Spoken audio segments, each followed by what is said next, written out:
cause we about to kill this.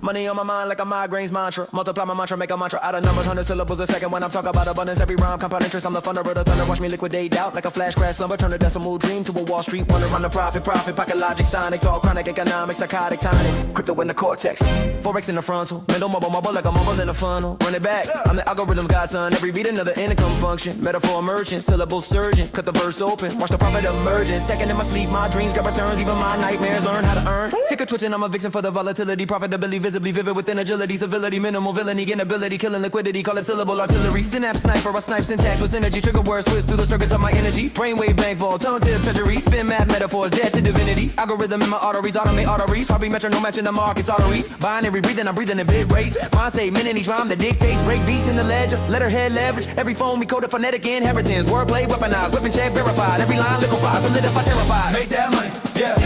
Make that money, move. Make that money, talk. Make that money. Make that money, yeah. Make that money, move. Make that money, talk. Make that money, yo. I'm the broker with the broken, turning focus to a token flow so potent. Open market slogan, gold in motion. I deposit every moment in a vocal vault while your portfolio crash. My default to exalt them. Pound cadence like compound interest. Every syllable invested, principle relentless. Equity and eloquence. My ETF is elegance. Every round my dividend, precision ever sent. Microchip money, neural net hustle. AI muscle, make fiat. Work on mine like a ledger, line by measure. Time I treasure, grind for pleasure. Metaphor mending, simile spending. Every breath banking, never pretending. Volcano veins, that's molding gain. I'm coining phrases that coin my name. Yeah, I talk fast, like cognitive cash. Verbal velocity, turning thought to a stat. Flash in the plan, not flash in the pan. Fiscal alchemist, gold in my hand. Regal trade bars, each syllable stock split. Every tick-tock, that's clockwork profit. Cognitive commodities, I corner the mindset. Brain full of data like a Bloomberg headset. Flash crash cadence, volatile tone. My thoughts hedge funds when I'm left alone. Precision, incision with vision. Cut ball sharp like fiscal decisions. Molecular market, my metrics mechanical. Perfect paradigm, parabolic botanical. Philosophical dividends, syllable citizens. Infinite looping like time, never discipline. Make that money, yeah. Make that money, move. Make that money, talk. Make that money, talk. Make that money, yeah. Make that money, move. Make that money, talk. Make that money, prove. They want fame, I want float. They want clout, I quote growth. Why they toes, I'll coast goals. Profits, phantom stocks in a trench coat. I got liquidity locked, y'all. Can't stop spitting that guap raw. Every tick that clock jaw drops. Profit pop, non-stop. Shot. Make that money, yeah. Make that money, move. Make that money, talk. Make that money, move.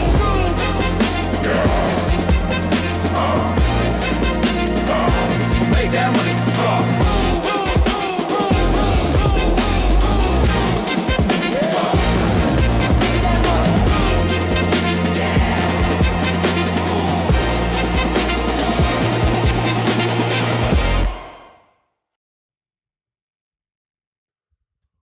Oh brother, oh brother, oh brother.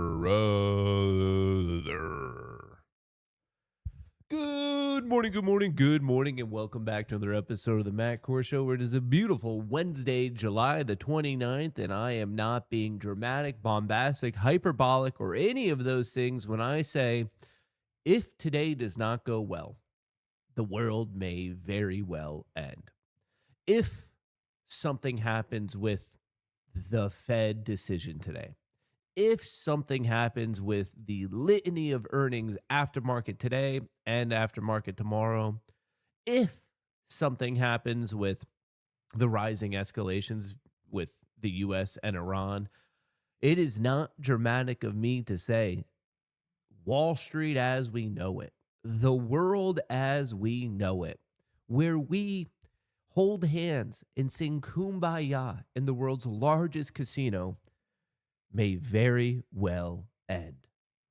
So just in case we do not survive today, tomorrow, this week, this month, I just want to say it's been great knowing you guys. I obviously, knock on wood, hope we do make it through this as a family of degenerate gamblers. I want to make it through it, but I'm not sure, man. I'm just seeing a lot of unknowns coming up and a lot of negative gamma below. So if we don't make it, I just feel like I need to start today off by saying I appreciate the support. I appreciate the vibes. I love all of you. I hope that we have another transmission, another show, another family hangout tomorrow, next week. I do. I hope we get there. But just in case Kevin Warsh is in a joking, haha, funny mood and decides to hike rates today, which there's apparently a 30% chance of it, just in case Meta and Microsoft have similar capex issues to Tesla and Google, if maybe Apple's run, maybe there's something going on in the hood that we don't really know about, or maybe as it relates to Iran, maybe the 19th ceasefire isn't going to hold. So we'll see how it goes. We'll see how it goes. But I have about 22 minutes to prep you guys up. And let me just, I know you guys are a lot of visual learners in here. You like when I can verbally create a very, very intricate mental image. I find that that's how a lot of you tend to learn. So what's happening is we, once again, as a family, maybe a little similar to George Washington crossing the Delaware, maybe a little similar to Odysseus trying to get home. We're on a rinky-dinky little ship right now, and we know where we're trying to go. Just pretend one of you guys within the community, you're really good at seafaring. You understand how to read the stars, the moon, the sun, all that good jazz. I don't know. It's above my pay grade. But one of you is like, hey, we need to go right over there. And the rest of us agree. We're like, great, we are going right over there. That's the proper direction. The issue between going from point A to point B in this particular setup, and remember, this is all descriptive of what's going on today, is there's a giant fucking hurricane right in the middle of it, folks. So, I don't know. If the oxygen masks drop, it's appropriate to put it on you before your kids, before your loved ones. You got to take care of yourself. But folks, we're hitting the storm in about 21 minutes. And I'll tell you better about 6 p.m. tonight if we get to the other side of the storm. This ship, she's handled a lot. She's been through a lot. We've been through a lot. But the question is are we going to survive this particular storm? Now, for those of you saying, Matt, I need more details of said storm, of hurricane, Fed rate hike, earnings, Iran ceasefire, I'm going to do that for you. I'm going to do my job and get you guys prepped up. SPY, currently, right now, slightly red on the day. Qs, slightly red. Ooh, these are not the right closing values, are they? Where did the SPY close at? 86. I was off by 10 cents there. Hang on. Let me do a quick update there. And let me do a quick update. 75.49. Okay. We are slightly red. SPY did have, at first when the overnight session started, things were looking questionable. Big bounce back. Now slightly red. Same thing with the Qs. Not that big of a deal. Remember, Meta and Microsoft do have earnings after the market closes today, after the Fed meeting, before Apple's earnings tomorrow. So we're going to be circling back on that. As you can tell, there's a lot to be chit-chatting about. But before we get into those details, I want you to know the way that maybe right now, with how trading has been going over the past month, you know how your like mental state is kind of teetering and you're on a cliff, and maybe your friend or your wife or someone, maybe a child's like, how are you doing? And you look them deep in the eyes and you say, yeah, maybe I'm doing well. Not only is your mentality and your mental health like that, that's actually exactly where the S&P 500 is at. It is teetering on this 50 EMA. And am I going to or am I not going to? And before it almost jumped, nope, someone talked it off the cliff, went back to the bridge, almost jumped again and said, nah, and whatever. A very nice fireman talked it off the cliff. We're here a third time. This is our third return to right on the edge. The S&P 500 is edging, and I don't know how much more many of us can take. Now, what causes the bounce? What causes the collapse? A myriad of things. Iran launches surprise missile attack on U.S. forces. This isn't one of those like birthday surprises where we're all stoked and you get an ice cream cake at the end. At the end of this one, there were actual literal missiles. Strikes came before the U.S. military confirmed joint attacks with Saudi forces on Iran-backed groups in Iraq. Too many similar names, but what you need to know is what? The 89th version of the ceasefire is no longer. Iran launches a surprise ballistic missile attack on the U.S. forces in the Middle East. Iran launches a quote-unquote surprise attack on U.S. forces in the Middle East. All missiles were intercepted. That's obviously a win. The UK Maritime Trade Operations Center reported suspicious activity in the Red Sea in a post on X. So as you can imagine, this had quite an impact on really these tensions. So now oil's back up. Oil was ripping, calmed down on the ceasefire that lasted 1, 2, 3 days, and now we are no longer in a ceasefire. Right here, U.S. intercepts Iran attack on bases, puncturing the calm. Like I said, this is the storm before the storm. No longer the calm before the storm. It's just a baby hurricane before a larger hurricane that might turn into a tsunami. Stay tuned.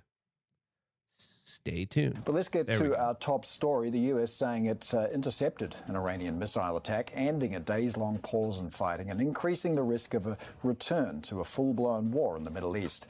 In a social media post, Central Command says it successfully intercepted all of those ballistic missiles launched from Iran against U.S. bases across the region. The regional command also says U.S. and Saudi forces hit back against Iran-backed militants in Iraq.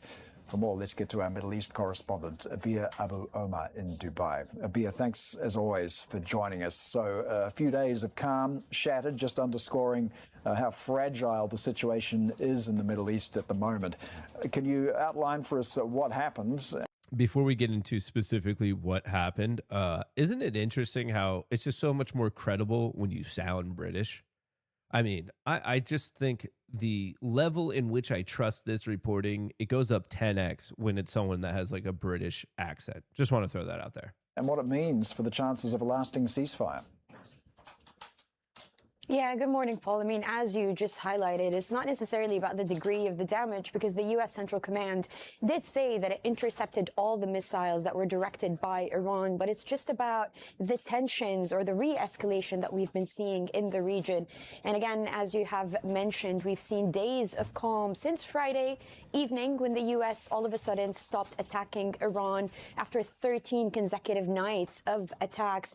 Iran saying on Sunday that it will suspend attacks, and then this morning or overnight, we saw Iran hitting back on bases, U.S. bases in the region. Central Command saying it intercepted them, but this opens the way for further escalation or a return to hostilities. We obviously will await to see what President Trump says when the U.S. awakes. But then again, you also mentioned the Saudi story, and this opens new fronts in the war. Paul, we've seen the parallel war happening, or the parallel aggression, should I say, happening between the Houthis in Yemen and Saudi Arabia. This was last night at 5:45 p.m. ET. Yesterday, Islamic Revolutionary Guard Corps forces launched multiple ballistic missiles from Iran in an attempted surprise attack on U.S. forces based in the Middle East.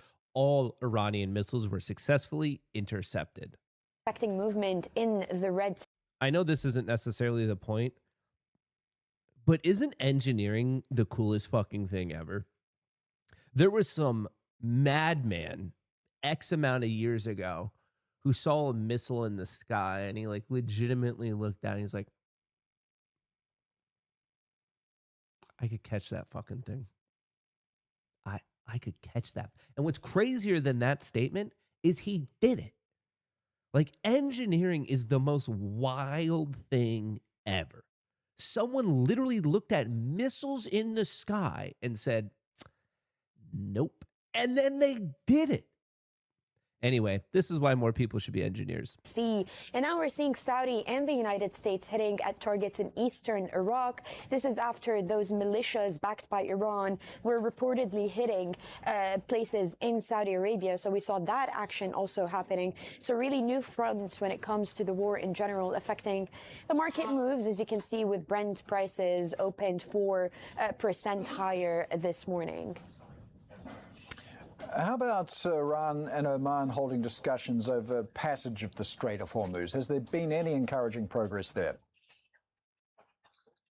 Well, that's a good question. We know that the talks between the two countries are ongoing, and essentially our understanding is that both countries are in discussions to open what is so-called a middle passageway in the Strait of Hormuz. Now, Paul, previously, ships and tankers had to seek permission from Iran to kind of go through the northern part of the Strait of Hormuz that is closest to the Iranian borders. Not the Omani side. Ships that were taking different routes were prone to getting attacked. And so now the discussions about opening up that middle passageway, we understand that the talks are still ongoing, but for the time being, movement in the Strait of Hormuz is still pretty much paralyzed. Everyone is treading with a lot of caution, especially with the United States maintaining its naval blockade on the strait, despite stopping the attacks over on Friday. And now with this new escalation happening overnight, an expectation of further strikes by the United States is not really far-fetched. So that adds yet another layer of complexity in the region, Paul. But the discussions between Oman and Iran, again, according to our own sources, are ongoing to restore some kind of movement in the waterway. This might be conspiratorial of me, but do you guys think that maybe if the earnings are bad, if the Fed hike does become reality, do you think with the market drop that is prompted by all that, Trump is almost using the opposite as a way to buoy the market? And what I mean is, if the earnings are bad, if the Fed hits us with a surprise rate hike today, do you think Trump's like, oh, no, actually, there is now another ceasefire? Like, I wonder if he's almost using this as like a particular play, a little trap card that he might have to be like, you know what? Actually, the whole Iran thing is done. And then boom, market pops right back up. Like, I wonder if he's like, okay, I kind of need it to be bad going into it. So then if I announce something good, the market will react. Speaking of the market, today is a huge day. Interest rate decision is 2 p.m. Eastern. It's not at market open. Interest rate decision comes out at 2 p.m. And then we are going to have the press conference from the new Fed chair, Mr. Kevin Warsh, at 2:30. This one, it's going to be a wild one. I was in the Discord earlier this morning, and I was talking about how in the past decade, the market has really, really been confident in what the Fed's going to do. I feel like to the point of, how many times have you guys heard me say something like, we already know what it's going to be, 98, 99% sure. What's going to impact the market is the commentary afterwards. I feel like I've said that for every FOMC meeting for the past how many ever years I've been streaming, and I also thought that before I even started streaming. This one is wildly different. Kevin Warsh wanted a good family fight at the Fed, and he is getting one. Hike or hold, Fed's Warsh has markets unsure. So right now, people thought it was going to stay steady, and then all of a sudden, I pointed out yesterday, Citadel Securities was like, you know what? Actually, we think it's going to be a surprise hike. And it wasn't just Citadel saying it. Now the odds are legitimately changed. We are currently at 3.5%. That is the current Fed rate. There's a 38% chance that we go up. Only 62. It's 1/3 to 2/3. That's the Fed watch tool. Looking at call sheet, Fed decision in July, 74% chance that we maintain, 26% chance that we actually get a hike. This changed a lot, and it changed rapidly, and you could see the way that we're trending here. Let me go out to the all-time. You could see at one point in time, like a month ago, 2 months ago, nope, nothing. Now the odds are picking up. Now, once again, I should be clear. It is more likely than not that they maintain the rate, but there's a clear measurable shot, either 26% or 38% chance that they're going to be hiking the rate. Remember, this whole time, this is such a big deal because when Jerome Powell left, he was always constant, and Trump was pissed off that he wasn't lowering it. Then Trump had the opportunity to put in a new guy, aka Kevin Warsh, and he did. And many people, including myself, were confused by the whole decision because this dude is as hawkish as they come. He thinks that inflation is worse than the worst boogeyman ever, which had a lot of people thinking, why in the world would Trump select him? Because the dude might hike up rates. And then here we are, exactly where we are, where there's a real shot that we might be getting a Fed hike today. Is it likely? Not the most likely. I'm giving you the odds somewhere between 26 and 38, but it's a thing you gotta pay attention to. And to make it that much more fun, that will happen at 2 p.m. Then Kevin Warsh, the new Fed chair, will be speaking at 2:30. After market close, we hear from Microsoft, Meta, Robinhood, ARM, Qualcomm, Lam Research, and Chipotle. And then that sets us up tomorrow where we have MasterCard, Reddit, Roblox, Amazon, and then the king of the market currently, Apple. So yes, we have a lot of earnings going on. Now, for those of you who want the specific numbers, SoFi tonight is expected to move 8.44%, Microsoft 6.1%, Meta 7%, Robinhood 9%, Lam Research 9.76%, Qualcomm 7.6%, Carvana 11%, ARM 11%, Chipotle 7.4%. They are expecting monster moves. Those are all for tonight. And then for tomorrow, just so you know, Apple 3%, Amazon 6%, MicroStrategy 6.2%, Rivian 8%. So we're expecting gigantic monster moves. Speaking of the monster moves, shout out to Spot Gamma. I hope you are watching this in time, because if you are not, you might get caught in a little bit of a sticky situation. The Fed interest rate decision is today. There's a lot of murmurs on the street that there actually might be a surprise rate hike, and Spot Gamma, shout out to them, did a breakdown of what could be happening, your goalposts for today, and also a little bit farther out. So for today, the range is roughly just below 7,500 to right above 7,300, and that in itself is a pretty large range. This is all the negative gamma, but looks what happens tomorrow and the following day when the market digests the Fed potential surprise interest rate hike and all of the other earnings, Meta, Microsoft, Apple, Amazon, and a slew of others. All of a sudden, yeah, you have some positive gamma up here, but I'm seeing a sea of negative gamma below. Negative gamma into 7,000. Is that going to happen? I don't know. I do not have a crystal ball, but this is your official warning that this might be the start of a pretty serious storm, because the option setup is there. Obviously, that is the gasoline. Someone just needs to light the match. So please be careful. Please be careful. Chip stocks shed more than $1 trillion as sell-off hits companies powering the AI boom. What's the saying? When it rains, it pours. So now we have a potential surprise Fed interest rate hike. We have earnings when everyone's questioning AI, and we have a lack of ceasefire, and people are starting to question, should we be in these stocks? Jim Cramer says Wall Street is fleeing the AI trade and buying these stocks instead. This is the only positive thing I can find for you guys. The fact that Jim Cramer is saying the AI trade is over and you should buy these stocks, well, as we all know, you should do the exact opposite. This actually gives me confidence that the AI trade is alive and well, and these other stocks, which I'm about to give to you, are probably worthwhile to be betting against. But anyway, right now, Micron, Western Digital, Seagate, SanDisk, these are all ones that Jimbo Cramer thinks are up a little bit too much, so probably get out of it. And then on the opposite side, he's a fan of Costco, Walmart, Johnson & Johnson, actually still NVIDIA and Intel, but that sucks for NVIDIA, Intel, Johnson & Johnson, Costco, and Walmart, because they're probably now going to get destroyed because of how good Jimbo Cramer is at this game.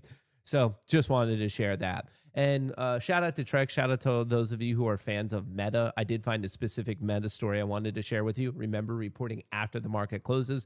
Mark Zuckerberg says U.S. should accelerate AI development, not restrict it. Meta CEO says discourse regarding AI isn't optimistic enough. I'm bringing this up because I've been saying for quite a while that I think Meta is uniquely positioned to take advantage of the AI, I guess, wave right now, for lack of a better term.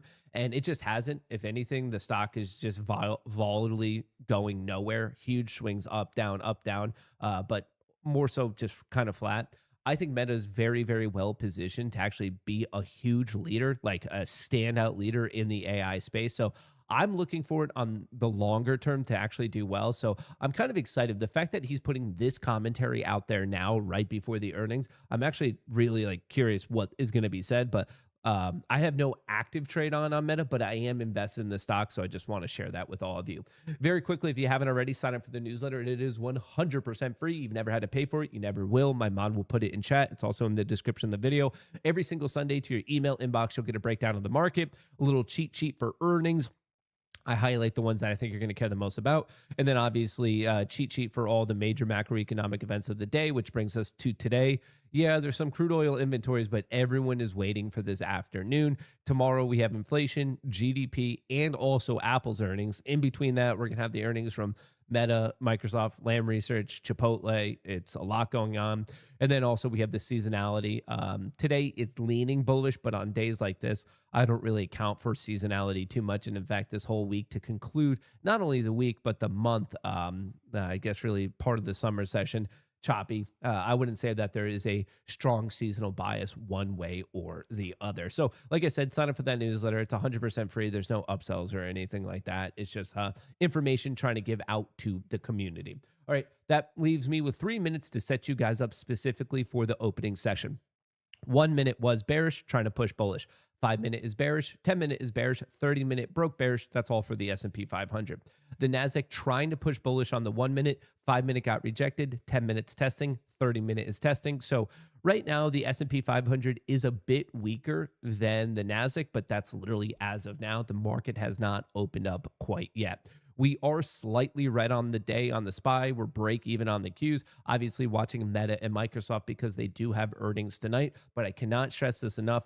Today's going to be like 4 separate sessions. You're going to have 9:30 to 2, 2 to 3:30, 2 to 2:30, 2:30 to 4, and then 4 to market open. So we have the normal session this morning when people are going to get prepped up for the interest rate decision. That comes out at 2. From 2 to 2:30 is that awkward time in between the decision and the Kevin Warsh speech. Then the Kevin Warsh speech at 2:30 to about 4:15, and then all of a sudden we're going to be getting the numbers from Meta and Microsoft. So that's going to be a whole nother thing. So honestly, you could think of today as like 4 very distinct parts.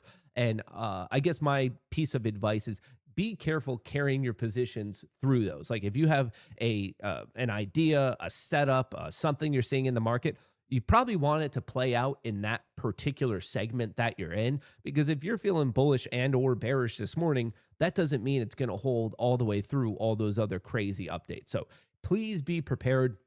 For me, I always tell myself these are days I shouldn't be trading at all. I'm already in positions that I've been swinging, so I'm going to have to kind of figure that out a little bit.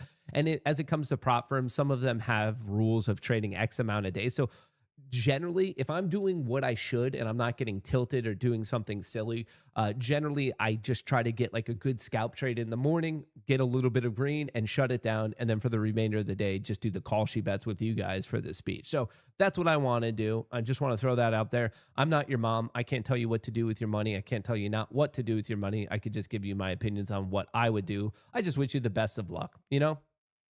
Ding, ding, ding, ding, ding. The world's largest casino is now open. Best of luck to all. Play responsibly, and if not, have fun. It's just money. You can't take it with you when you go, folks. Very quickly, standing red. Thank you. What do I do here? What do I do? What do I do? Okay, so study configurations, settings. Where are the settings? Is it just nope? Configurations. That's the wrong configuration. I'm trying to fix the book map very quickly, and then I'll show you all the options data. I promise. I'm just trying to find the button for studies. Study configuration. All right, I found that. You go to heat map.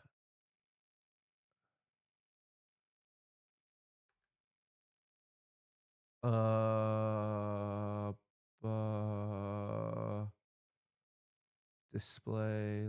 Okay. I think I hit it the same way as you.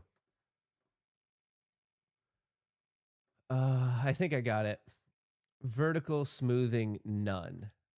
So I did it, and is this how it's supposed to look? It now looks like this. Is that right?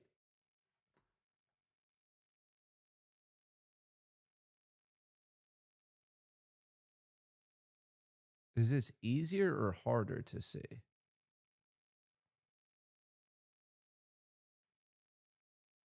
I mean, we're also looking at it at market open, which is not necessarily the easiest way to digest this. Well, there's your heat map. Do I want to make it a bit bigger? Do you guys like this way better? Need a little more. Yeah, I mean, we need a little bit to come through. Anyway, that's your heat map for NQ. We could cycle back and forth. I'm curious if we're going to see any like large players out of the gate or if everyone's going to be a little bit more patient with it. But anyway, here's a look. Here's a look. Here's a look. Here's your flow thus far on the day. Kind of choppy, flat. Mag 7 slightly down. NASDAQ down, maybe skewing a little bit up right now. We'll see how it goes. Oh, very quickly, the opening bell is brought to you by Tradeify. Folks, this is, you don't have many days left to take advantage of this deal. 40% off, even better deal if you bundle 5 together. Use that code Goonie. Once again, that is ending at the end of this week, the end of this month. Code Goonie. Shout out to Tradeify. I do have those. I did pass them yesterday. Actually, I passed the MFFs, I passed the Lucids, and I passed the Tradeifys. So I actually only have one eval. All the others are funded accounts. We're trading on 5, 10, 15. Technically, I have more. 20. I actually do have 20 funded accounts right now and then one little eval. So we'll see how it goes. I'm not trying to do anything too uniquely degenerate today just because it is going to be this Fed day. So trust me, as a person who's gotten funded accounts and blown them out on day one way more times than I would like to admit, I'm just trying to avoid that today, to be completely honest with you. I'm just trying to be like good and reasonable about this. So we're going to see how it goes. But anyway, shout out to Tradeify. I do have those 5 funded accounts right here. I also have Lucid, I have MFF, and I have some TPTs that are pending. So shout out to them. Like I said, pinned to the top of chat. Use that code Goonie if you so choose. If you so choose. We're watching a little bit of Meta and Microsoft because they are reporting. Maybe we'll check out a little bit of Apple as well because that is the new king of the stock market. Why do I not see Apple? Here's Apple. We'll throw this all the way up here. We'll see what Apple's up to just because it is crushing. A little bit of a sell-off, a little bit of a bounce. The market is clearly a bit more enthusiastic about the NASDAQ than it is the S&P 500 at this moment in time. Why is the volume so thin today?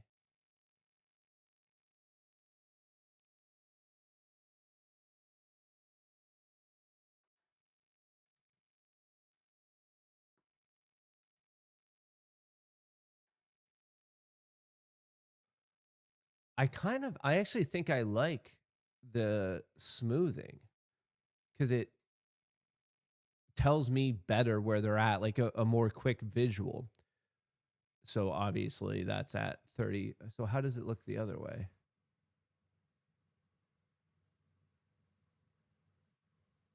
Oh, yeah. Okay. So I guess I am biased to this one, this auto one, just because it does make it an easier like visual aid of just like, oh, boom, right there. Yeah, I'm biased towards this. I'm a little biased towards this view just because it's a quick peek of like, oh, there's people at 2,800. Oh, there's people at 935, and you don't have to study. Like, I get that the information was there on the other ones. I think this just makes life a little bit easier to actually see it, in my humble opinion. Anyway, the thing above my head is Bookmap. It's just a nice visual for the DOM, the depth of market. Meta catching a pop. ES maybe trying to push on the 1 minute.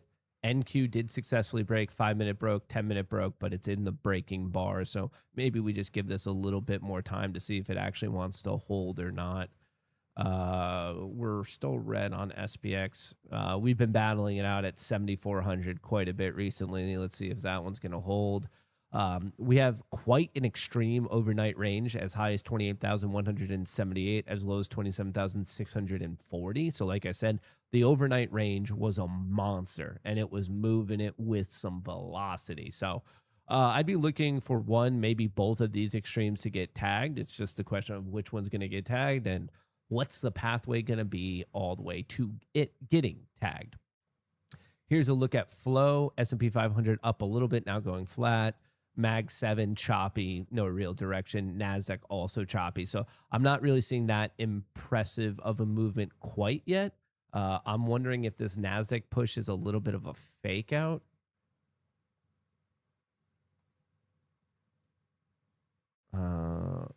a 2, maybe 3.5 standard deviation move, a try to break.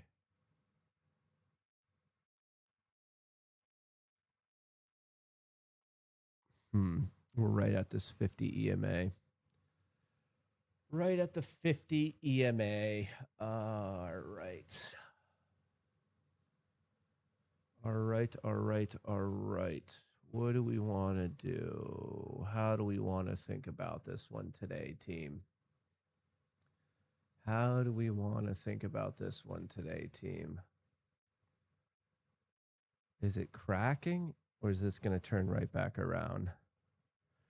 How low do we get? We got to 80. I see people at 950. I'm not seeing the most at 80 here. The point of control is 910, and then you also have VWAP at 905.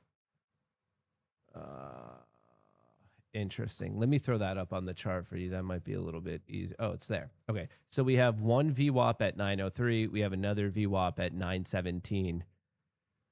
Oh, is this a reasonable breakdown trade to take? Where's the other VWAP?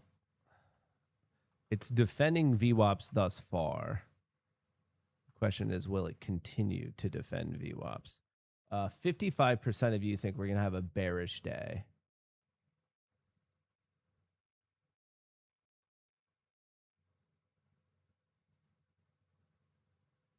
Order filled.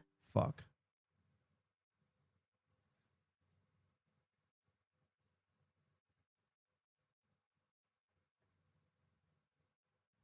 Order filled.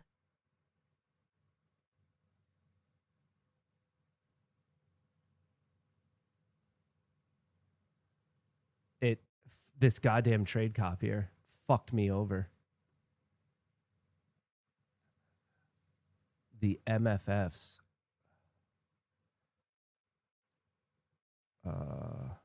Order filled. Order filled. Order filled. They went in the opposite direction. Order it didn't. filled. Is it because of the tag?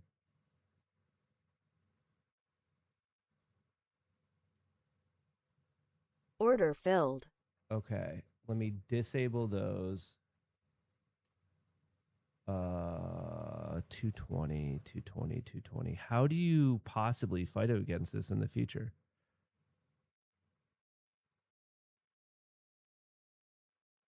What a shit show that they started to go in the opposite direction, and now I'm like manually closing Order out. filled. Okay, let me turn all of those off. All right, this is such a pain in the ass. Am I gonna? Fuck. Order filled. All right, something bad happened there, and some of these ended up going in improper directions. But how is that possible? What was the? Can you? What the fuck happened there? Why did the trade copier not work? The order was set on so many of these. Why did it go bust?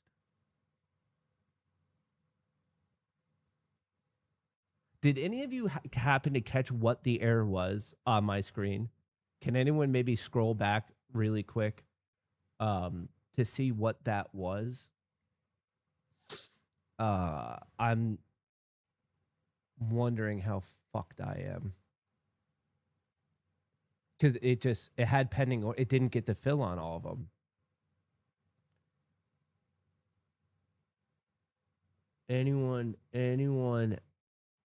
what was that error? And now I'm like hesitant to do it. They're all over the map. They're all like, some of them did trade, some of them didn't. So one of the Tradeifys traded, all of the Lucids traded, and then the MFFs were in like, what a fucking shit show. What an absolute shit show.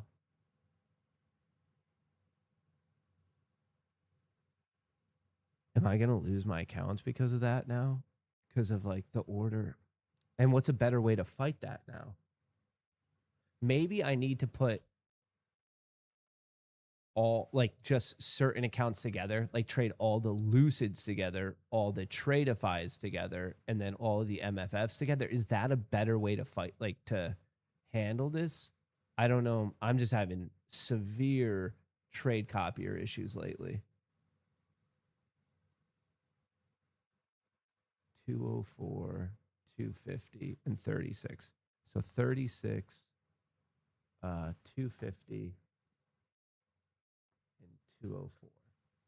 Okay. So what I did now was I split the trade copier to all the ones from the same firm, and hopefully that's a better way. It moved the fact order type from being wrong where the price was. But why did it work on some, I guess is my question. It worked on more than half of them, and I got the fill, and the first one went. It said, please check the order price. The current price is outside the price limits set for the product. What the fuck does that possibly mean?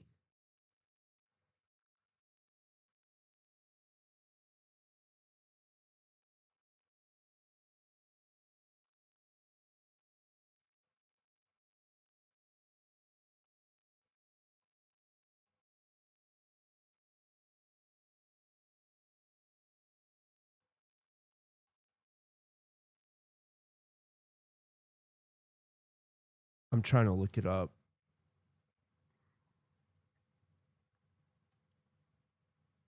Yeah, okay, I'll have to do this later. Allowed slippage.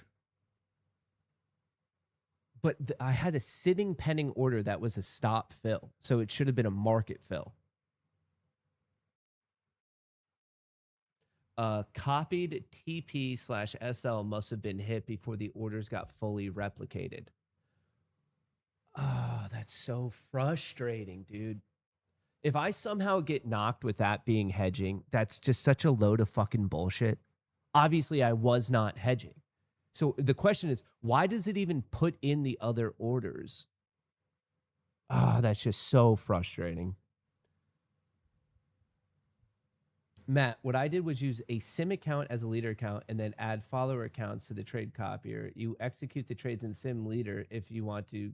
Why would SIM be better than the other ones? Error, please check the order price. The current price is outside the price limit set for the product affected. What does that mean? What does price limit set for the product affected order?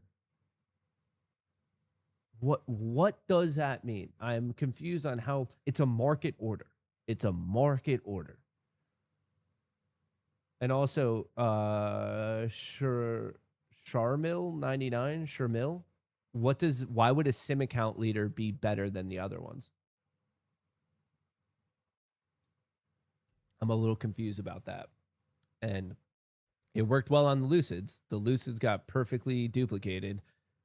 And then as it was trying to duplicate on the MFF, something happened there, and then it stopped it. The orders didn't even get placed on. That's so fucking frustrating.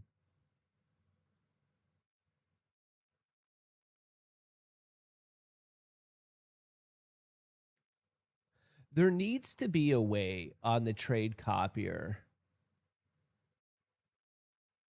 that it doesn't place orders if it doesn't get the fill. Like, how has no one made a trade copier that just did not do that? Like, don't place the other orders if the position isn't filled when it's filled on some of the accounts that you're attempting to copy trade on. It doesn't make sense.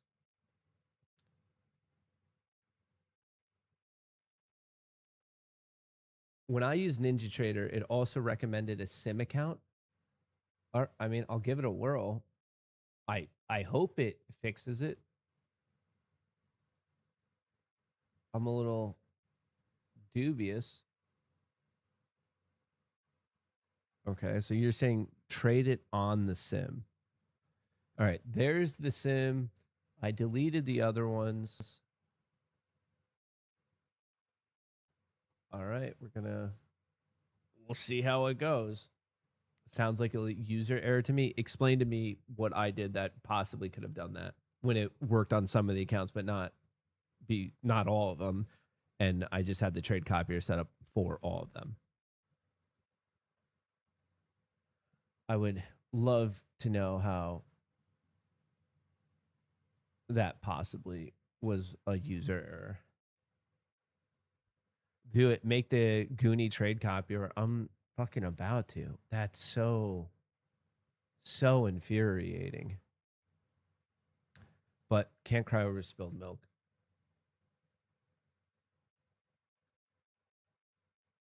The Replicanto copier has the option to cancel follower orders if they are not filled after X seconds, and the auto flatten if they get out of sync or in the opposite direction. How do you do that?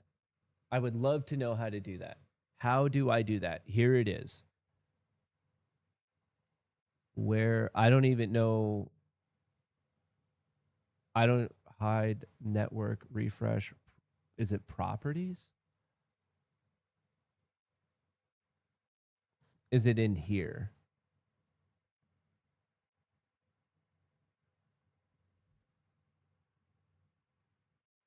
Cancel the follower order.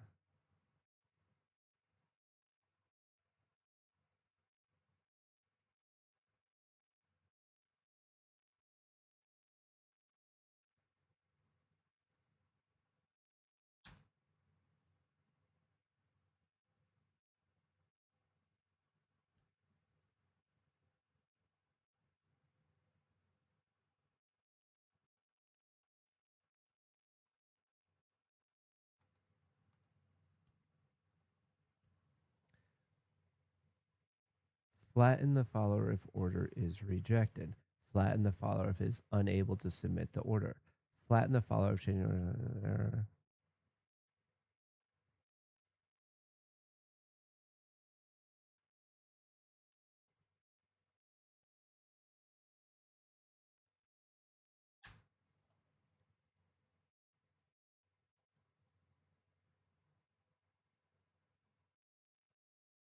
Cancel the follower order. All right, I guess I'm just going to turn this all on.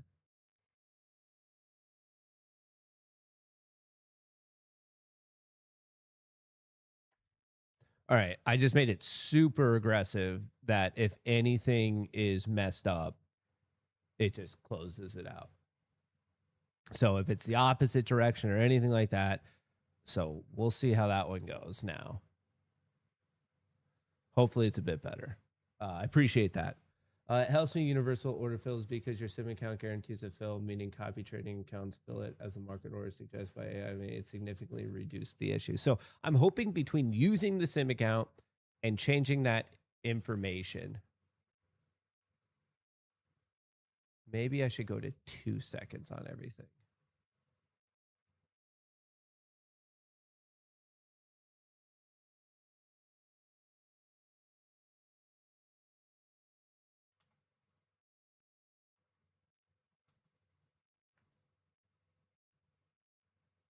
Okay. So I'm now on the sim account and I made all those property changes. So let's hope that we don't have another like bullshit error. That's something that's frustrating. Well, it would have been a good trade. All of them would have made $400.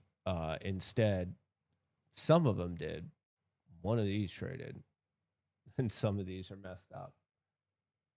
I appreciate the insights, folks. I do. Big help. Big help. All right. Don't want to chase that. That was a decent breakdown trade. That's actually a very decent breakdown trade. And now it's going.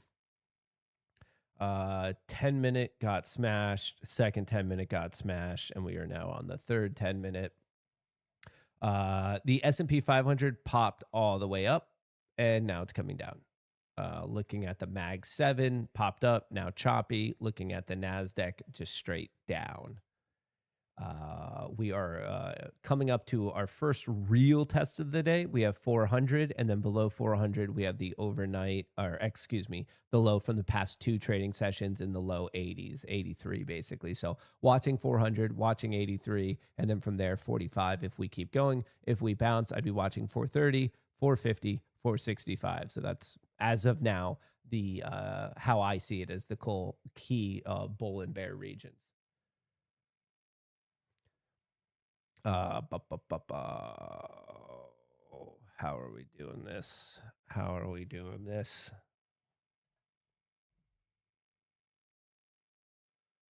Okay. We're waiting. I could have been holding that short this entire time, and I'm not, which is a bit of a bummer. Bit of a bummer. Did we get news? No, this is just going to be a crazy day. I mean, remember, there's a lot of negative gamma beneath, a lot of negative gamma beneath. We have actually a gigantic negative gamma node at 7350, and we're trading at 400. Positive gamma is at 7325. Like, there is some negative gamma above, but there's clearly quite a bit more below.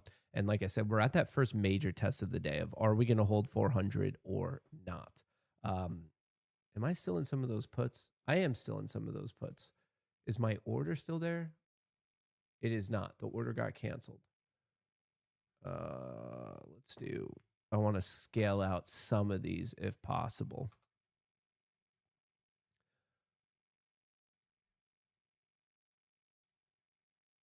These are the ones that I had yesterday. Remember, I had 25 of these puts. I sold half at a 100% gain. I'm trying to dump 5 of them at 18. So I'm in at 8. I sold half. I sold 12 of the 25 at 16. We're now trading at 15. I'm trying to sell 5 of the remaining 13 at a price of 18 each. So slowly but surely trying to scale out. And if I get a fill on that, honestly, the other ones I'll probably just ride to see how crazy this can get.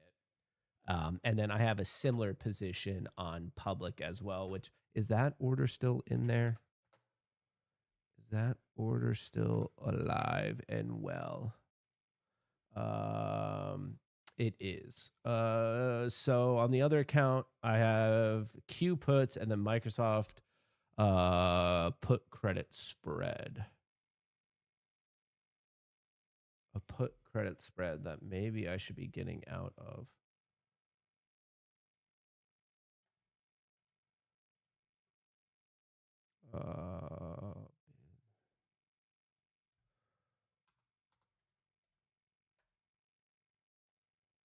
Okay. My orders are good. We're good.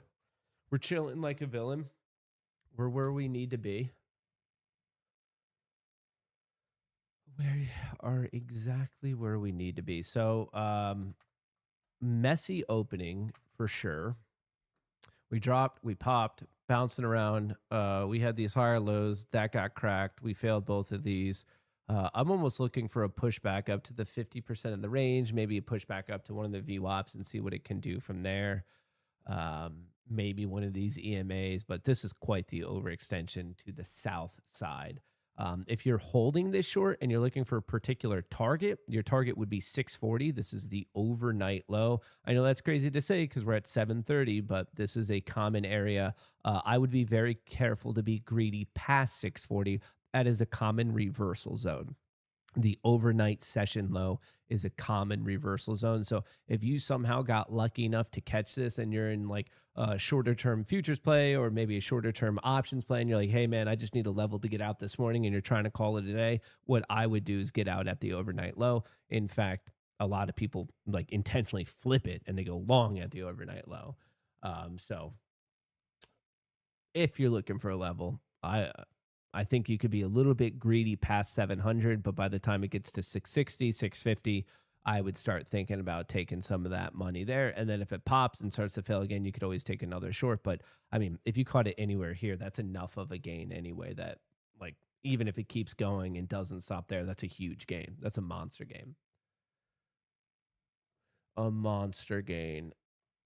Spies getting hit. Meta did go out coming down. Microsoft kind of flat. There it goes. Are we going from this overnight low? Seems it. And that will probably happen as maybe the S&P 500, comes down to the low from the past 2 sessions in the low 7380s, specifically 7383. So looking for 7383 in SPX, looking for 640 in NQ. That is the major thing on my radar at the moment.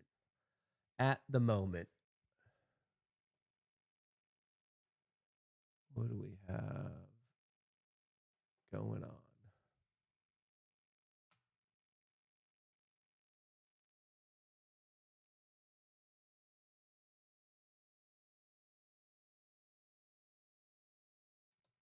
All right. I think that's a better sizing. Yeah. 640.83. Pretty clear. NASDAQ trending down. Mag 7 just took a large hit. S&P 500 is actually climbing back up. This is kind of like yesterday where price was doing one thing and options flow was doing a completely different thing. So be careful with that.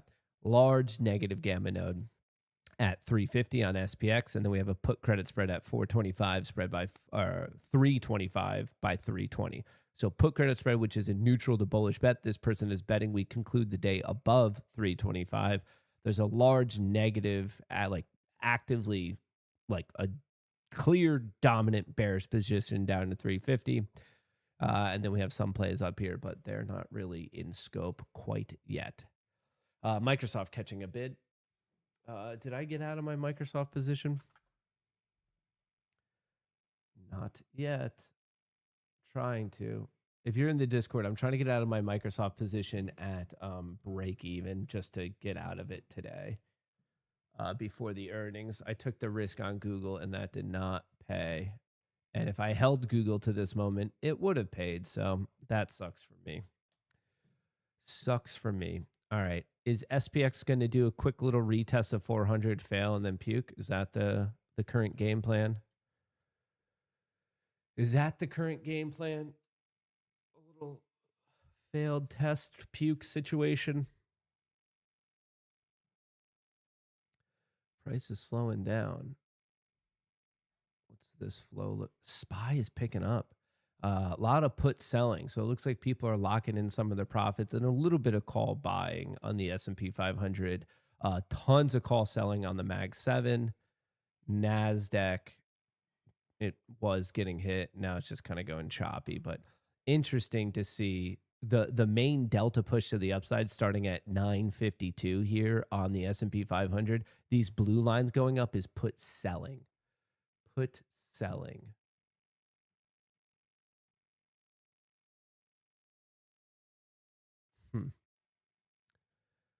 Is it going to hold, though, is the multi-billion-dollar question.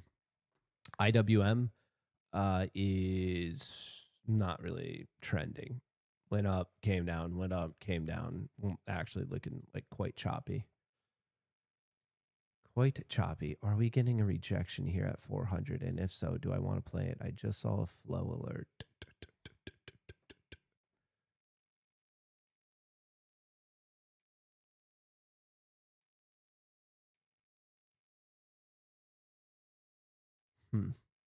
Flow alert could mean a reversal. Let's watch closely to how this one really plays out. Oh, man, I'm still so frustrated. Just hit the 3K profit target on Tradeify 50K select on trading day 3. Nice, dude. Maxing it out. That's the fastest possible. Congrats to you, JC. That's sick. Has anyone else made any killer trades this morning? My guess is Sensei is still lurking. I missed Adobe. That's up another 4%. I have Baba calls. You've been playing Adobe this whole time. I saw you playing Adobe yesterday. You were commenting on it. Oh, brother. Oh, brother. Oh, brother. Oh, brother. Oh, mother. Oh, brother. Oh, mother. Oh, brother.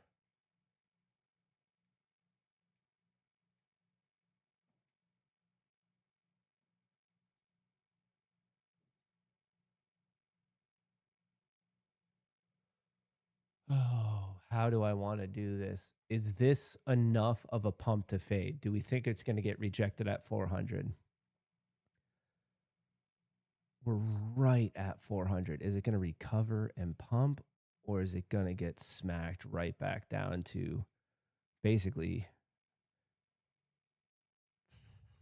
how do I want to do it? What do I think is going to actually happen here?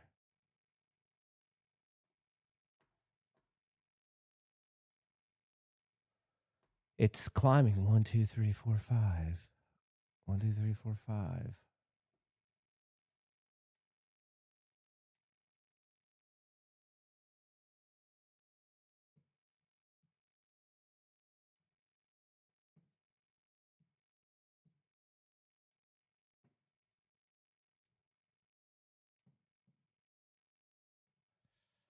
Is it going? Flow is doing what? It's ripping. What in the world is going on? And how is it ripping so much, but it can't get above 400? Something is weird here. I mean, this S&P 500, that's a steep climb. That's a steep climb there, brother. And then yet, it's at 400. Huh.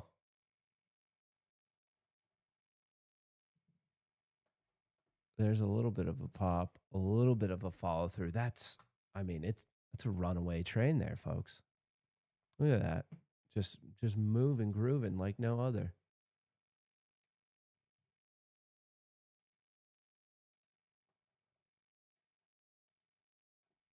But not much of a pop. Okay, the Q's taking out this recent high. The 1 minute 58 is at 832. We're trading at 770. So that's about 50 points higher.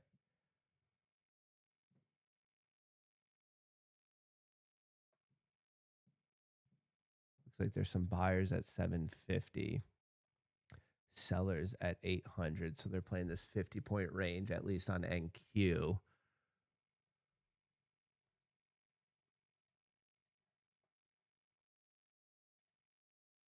But we're still right here. All right, let's see if this reverses at all. Let's see if this actually starts to crack.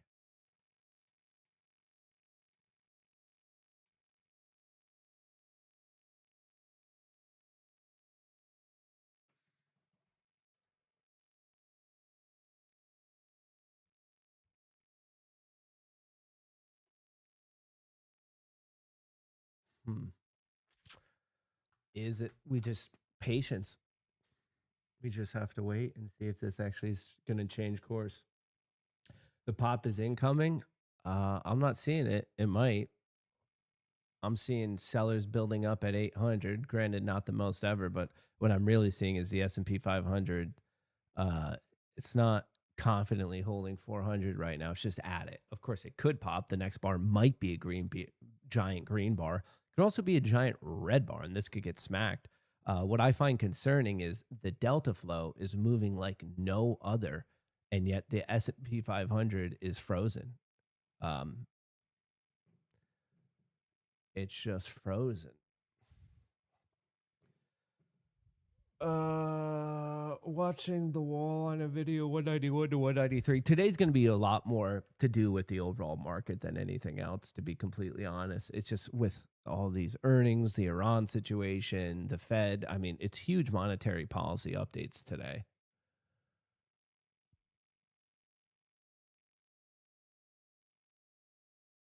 Do I have to wait to end of day for eval to pass or will be eligible to activate today? You should be eligible to activate today. For me, yesterday when I passed them, it took like 5 minutes for it to register in the system. But you don't have to wait to close. I've never had to wait to close. Okay.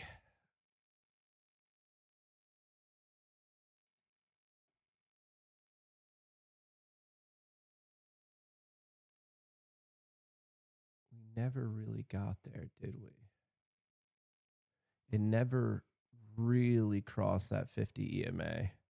It tagged it kind of, but had a little bit more distance to go.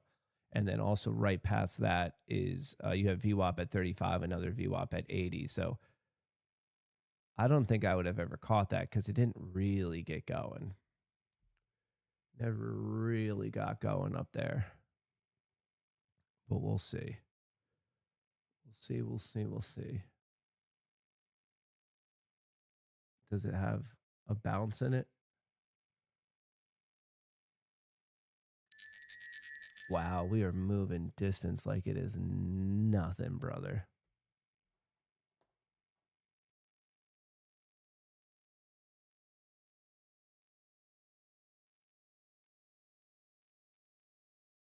Holy, all right. This might be what goes up, might come down. This might be the whole what goes up might come down. Grind, grind, grind. I knew there was something weird about this whole thing. Huge pump up in the delta, but then yet the SPY could barely get going above 400. A little fake out, breakout, little wick to trap people. I think the setup is a test of 89, but really I care about 83. Really, I care about 83.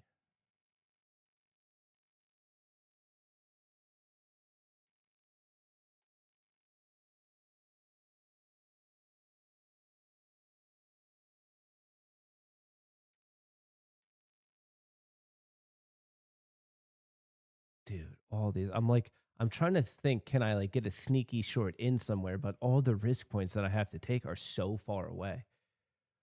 So far away. Oh, it's getting hit. Trying to grind up a little.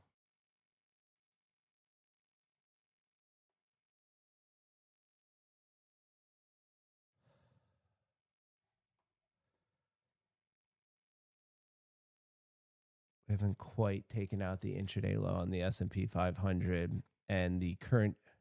Well, we never hit that 640 mark on the overnight. What is this? If this plays out, that's such wide risk. But a flush to 640, that's a good 90 points from here. A really good 90 points from here. Oh. Is it worth the risk? That's the real question. Is it worth the risk?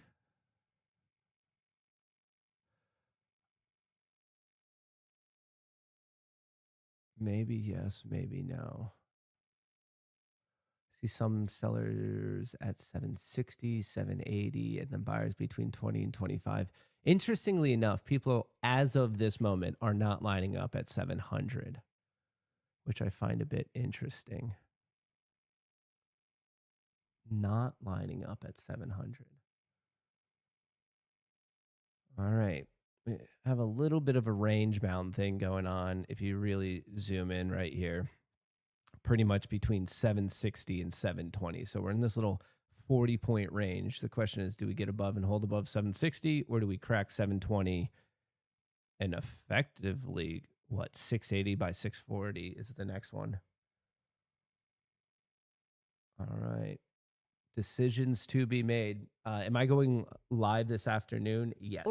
Order filled. Did that? Order filled. Hey, something actually worked. And it happened way too fast. But okay, no, that one seemed to work. I changed all those settings on Replicanto. I went to the SIM account. I did not have the same issue that I had earlier, and we somehow magically made money on that. What? And now it's not showing the trade. Okay. It was a short on that breakdown at 17.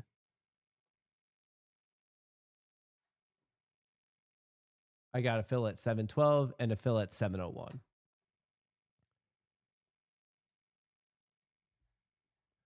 So cool. Now that I'm green, I'm wondering, yeah, so that was my first trade on this sim account, 400 flat. So they're all green now. They're all messed up and out of lockstep because of whatever issues I was having before. But I'm stoked about it.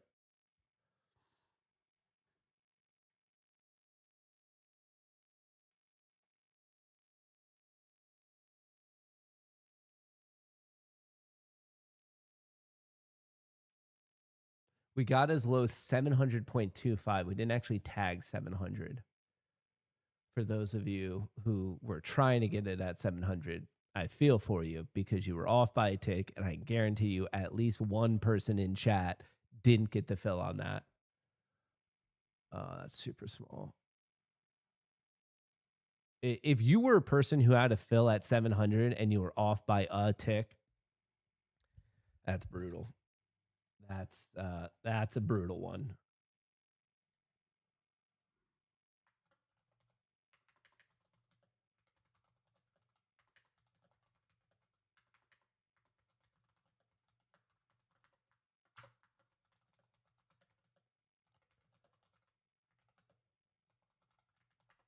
If you are in the Discord, I just updated the Microsoft position so you could see that in swingers, but I locked that in. I locked that Diddy in.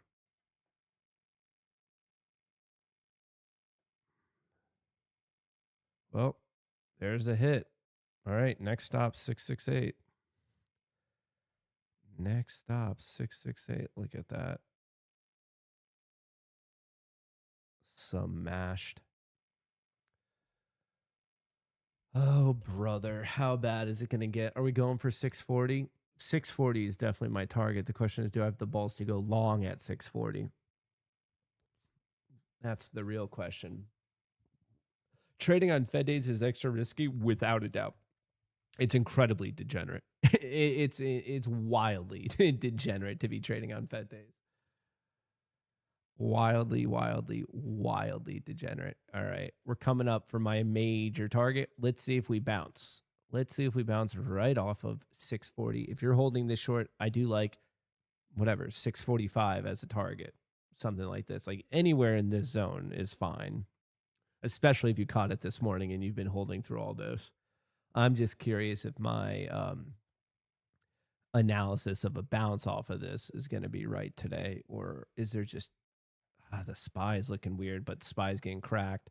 What happened here? 82.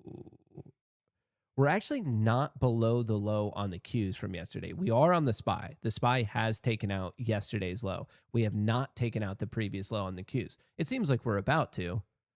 We just did 640. Look at that call out, folks. What was the low? The low was 640, so you had no sweat and it bounced 20 points in your favor. That's crazy. You literally got perfectly a fill. It didn't go a tick against you, and then it went up to 662, so it went 22 points in your favor. I didn't take it, so I can't brag that much, but I can brag that I called it out. And even this, look at that. How much weakness was that? That was 2 points, another 20-point bounce. There is some... You can't do it in the opposite direction. Going short at the overnight high is not a good idea. It's not a good idea. But the stats, at least historically, do suggest that with proper risk management, going long at the overnight low can be a profitable play on the NASDAQ. That's an NQ-specific strategy. Actually, would you guys be interested if I made like a standalone, I don't know, the team and I have been recently talking about what we want to do for the standalone videos outside of the stream. Would you guys like that? Like, do you guys like the daily updates? Do you guys like strategy breakdown of like explaining exactly the entry, the exits, the risk criteria, when to do it, when not to do it? Because we have things like that. We have Orbo trades. There's so many things going on, and I'm just kind of trying to wrap my head around, since we've basically been gone for a couple months, of what do you guys want? Do you like the daily update videos of like, Microsoft earnings, here's what to look for? Do you like the strategy breakdown stuff of like, this is what an Orbo trade is? This is when it works. This is when it doesn't. This is how it played out over the past couple months. Do you like the strategy explainer videos, or do you like the daily updates? But like I said, I mean, we call this out, and that's just some basic thing that I found with Claude that obviously I wanted to share with you. We'll see how it goes. Is it just going to get cracked? Is it going to get cracked? Very different type of getting cracked, if you ask me. Sometimes in life, you're getting cracked and it's a good thing. Other times you're getting cracked and you lose a lot of money. But actually, sometimes you could lose a lot of money getting cracked in both ways. I guess I had never really thought about that. We should do a Venn diagram overlap of the positives and negatives of getting cracked. Because if you're short, getting cracked on both sides could actually be good. It could be unique, like a unique circumstance.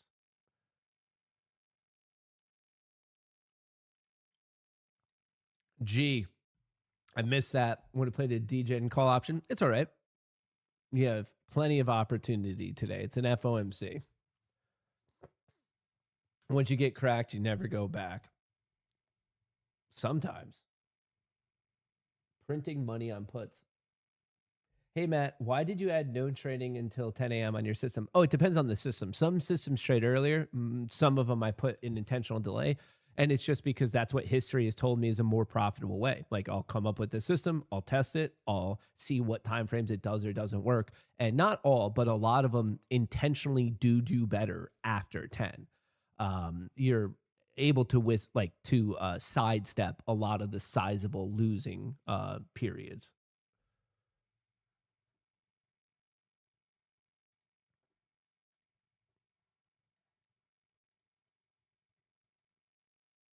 So yeah, the direct answer is more profit, less drawdown, and you just figure it out from doing all the testing, all of the testing.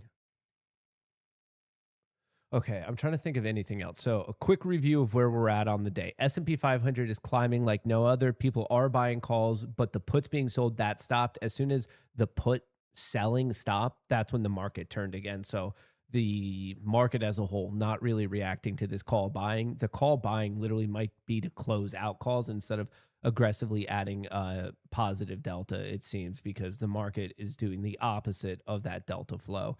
Looking at the Mag 7, straight down, NASDAQ down, up, flat. Looking at the Russell, kind of up, and then took a pretty decent hit. Momentum, 1 minute, 5 minute, 10 minute, 30 minute, all bearish. Looking at the NASDAQ, 1 minute, 5 minute, 10 minute, 1, 5, 10, 30, all bearish. Structure, lower highs, lower lows.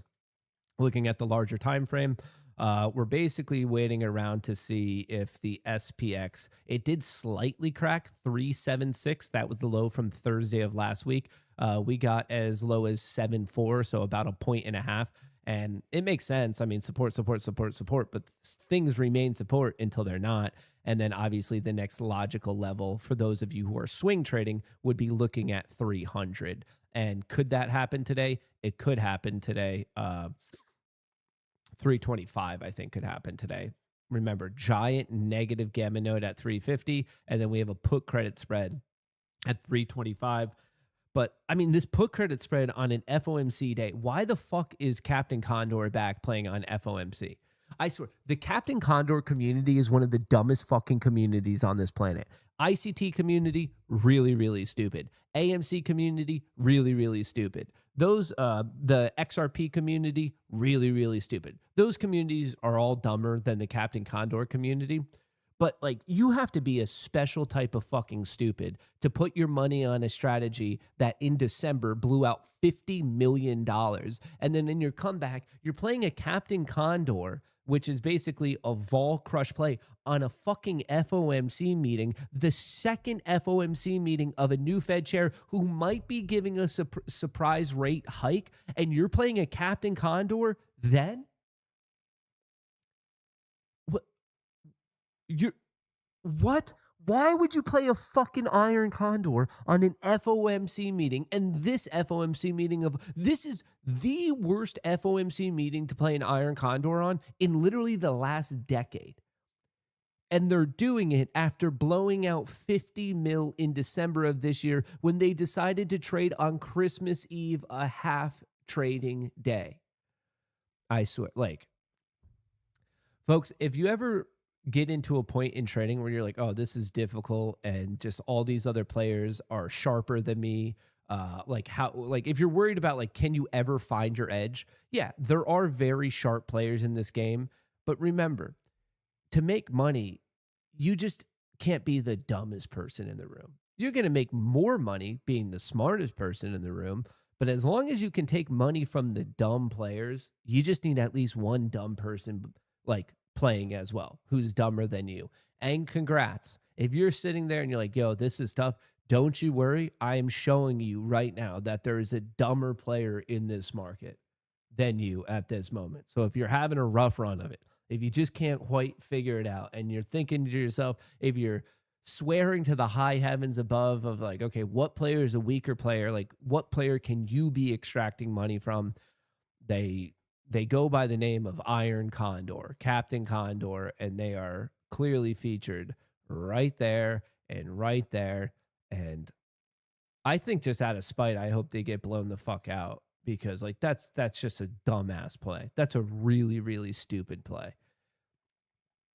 And what's crazy about it is if they lose, they're just going to martingale it and double up the size tomorrow, triple up the size tomorrow. That's how they do it, is whenever they're wrong, they just, bet bigger the following day.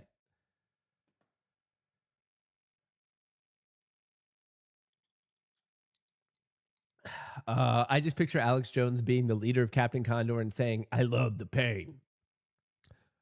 No, honestly, I think it would be more acceptable of some of the dumb shit that community has done if it was Alex Jones. But this is a guy who is cosplaying as some sort of quant, and he's like, there's never been 5 blowouts in a row in the past 3 years, so why would it happen now? It's a person who just doesn't understand basic statistical analysis, but whatever. It's basically saying if you flip a coin 5 times, it's never come up tails 6 times in a row, so I'm going to take that bet. And you're only looking at like a handful of sequences of flipping the coin. That's like literally the math behind how they are playing Captain Condor. They're like, hasn't happened recently, so we're probably good.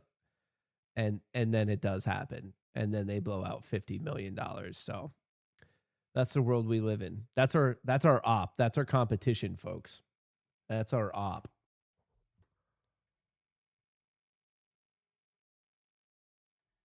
News. Why am I getting notifications from Streamlabs on this? That's our op. All right. Might be coming back to test the overnight session low. We did crack 83. We hit 75. We bounced off a previous technical low, but also a gamma level. Called this out before. If 75 doesn't hold, I'm looking at 45. So we bounced kind of as expected. Slight overshoot of another important technical level. But if this doesn't hold, I mean, the NASDAQ is leading us lower. The NASDAQ is getting cracked. And as you guys have rightfully pointed out in chat, once you get cracked, you don't come back, which is statistically not true, but it's a fun thing to say. All right, next target is 603, which is the low from yesterday, which brings up the question, am I ever going to make money? I'm almost getting a fill. I have 13 here. And I have, how many more puts? I have 6 here. So I have 19 left. I'm trying to sell 3 of these at 18, and I'm trying to sell 5 of these at 18. So I'm trying to sell 8 of my 19 at 18 flat.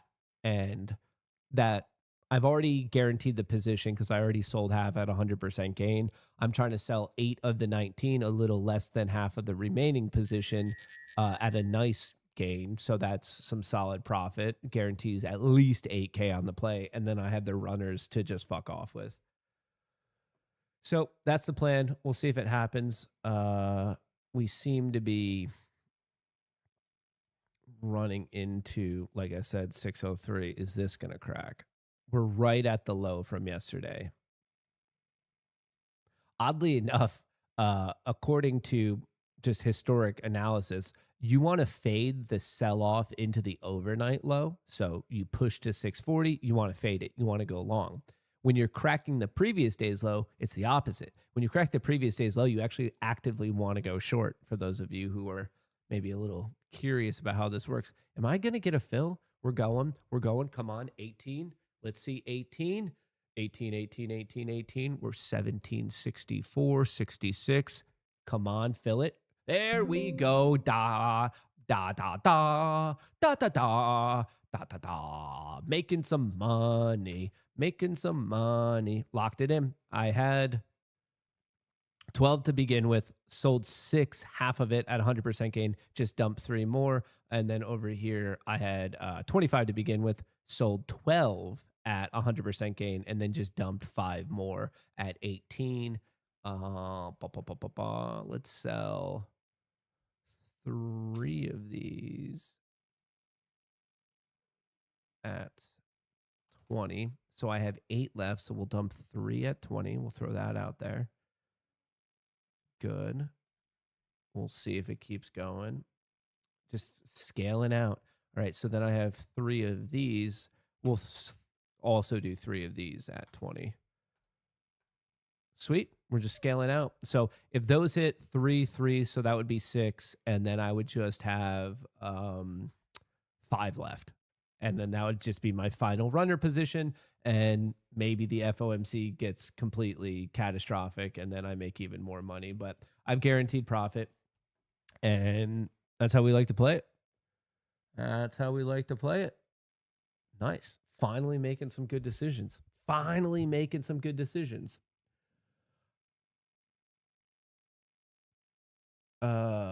This is not my beautiful house. Don't know what we're talking about, but sure. Have you heard of Short the VIX? He's more of a swing guy. Yeah, he used to be in the AMC community till the AMC community died, and I actually didn't know he was still making content. He got partnered up with a pretty like clear asshat of the community, and I like feel bad for him because I think that hurt his content and his business opportunity. He accidentally partnered up. Like, if you partner up with the wrong guy, it could just be like a death sentence, and that's kind of what happened to him, unfortunately. So he was a younger kid, and he probably just didn't know what he didn't know, but he seemed smart enough, and like he seemed like he had the capability to be a pretty good trader, but I kind of thought he just disappeared. I personally do 20 to 30% dividend stock, 50% S&P and NQ, and then 20, 30% long-term. A lot of the times, if you actually do the back testing on dividend stocks, you're still better off to be in the overall market.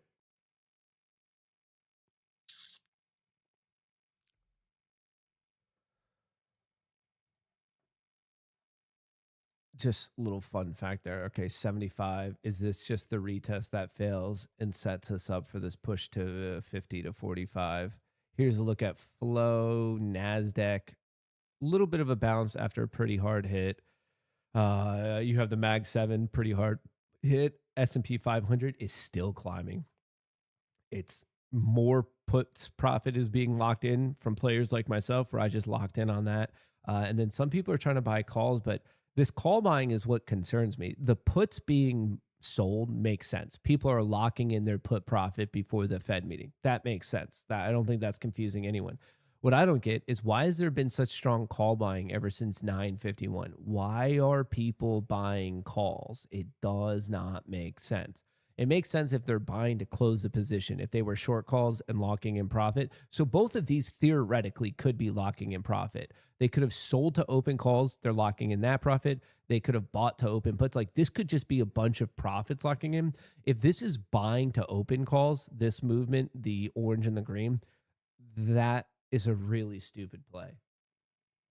It's a really stupid play. Holy shit, thanks for the teachings. Was down 3K and just made it all back on that drop. Congrats. Feels like a lot of people are making some decent money today. Fortunately, I was able to turn around some of these futures accounts. Got green there, seen a decent amount of green. Stoked about that.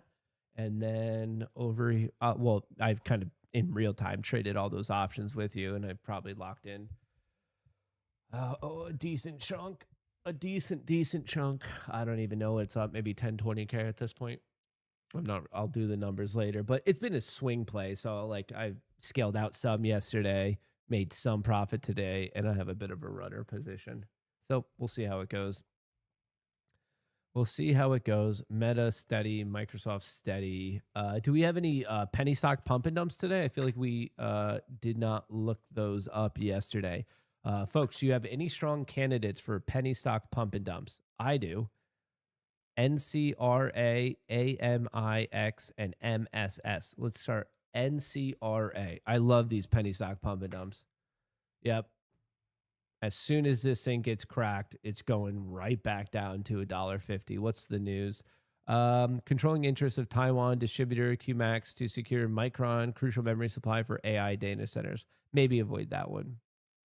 Cash position update revealed 5.1 million with sub 1 million shares outstanding, drives Amex 77%. Well, that's a piece of bullshit news. Whatever this is, that's trash. This one's even worse, honestly. At least this NCRA has some sort of like AI hype behind it. This AMIX, that's the dumbest fucking news ever. MSS is selling a part of their business. They're divesting. Yeah, I don't like that one. So my favorite pump and dump stock is AMIX. We'll add it to the watch list, but before you know it, this thing's coming back to 250. It's had to do reverse splits. Yeah, this trash, dude. It's absolute trash. So we're adding that. We're adding this to the pile of trash. I've been adding my trash plays at the bottom. Cast was one we called out here. TGHL, another trash play. S-Dot, another trash play. ZBit, another trash play. PN has not cracked yet. We have not officially taken out a previous day's low, so I'm still waiting for it to become a trash play. ADVB, another one. GEM, my favorite one, literally called Cayman Island or 707 Cayman Holdings, like not even trying to hide it. Waiting for this one to go to zero. EHGO, W buy. Oh, actually showing a little bit of life. Maybe this one, there's going to be a second opportunity. And then the newest one, AMIX. I love them. Love them, love them, love them. Love me these pump and dump plays. Love them, love them, love them.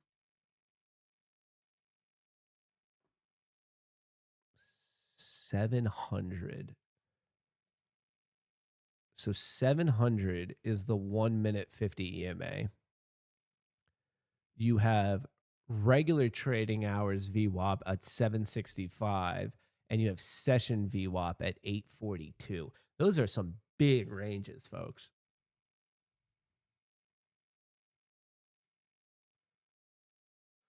I'd be interested in you changing the screen back to not show the chat on the side. The chat's not showing on the side. Right? Am I losing my mind? Can you guys see the chat right now? It should be hidden. I'd be interested in you changing screen back to not show the chat. It shouldn't be there is the issue. Unless you're saying drag that whole thing over again and freeing up that space. But then some people like the book map. So it's like kind of tough. I know what you're saying, that you're on mobile. It's tough. But there's other people who are on their desktop trading and they want to be able to see some of the book map. I think I know what you're saying, but it's kind of tough. Well, that's getting cracked early. I thought maybe it could overshoot the bounce up to 700. It still might. We're below the low on the SPY. Not the best recovery. What's the flow looking like? It's going. That options flow is nuts. I think it's now that I'm talking about it out loud with you folks, I actually do think that it's more of the profit taking on both the call and on the put side. I do.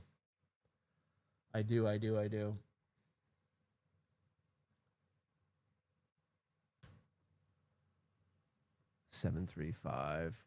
Yeah, we're pushing this low, the first dagger low, setting up potentially a move to 300. This, like I said at the start of the show, make no mistake about it. If something goes awry today, the world's over. The world is over. The world as we know it will end forever. Forever, forever, forever, forever, and ever, and ever, and ever.